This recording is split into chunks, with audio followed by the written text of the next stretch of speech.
Border বলে না, আর মাঝখানে 6 কোণা বিশিষ্ট তারকা, এটাকে ইংলিশে বলে ডেভিড স্টার। কি বলে? ডেভিড স্টার, উর্দুতে বলে দাউদি সিতারা।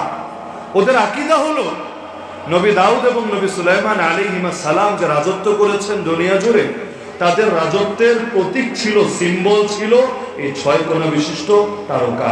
কি দাঁড়ালো পুরো পতাকার অর্থ?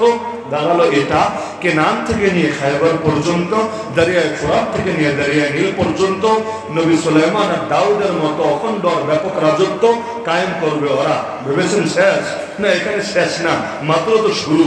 এরপর ওদের মাসিহ, ওদের মুক্তির দূত দাজ্জাল এসে সারা দুনিয়া ব্যাপী অখণ্ড ইহুদি রাজত্ব কায়েম করবে। ওরা বলে এখন আমরা আছি ক্ষুদ্র ইসরায়েল, তখন হব দ্য গ্রেট ইসরায়েল। নাউযুবিল্লাহ। তো এই পতাকা কি জঙ্গিবাদের পতাকা না? এই পতাকা কি উস্কানির পতাকা না?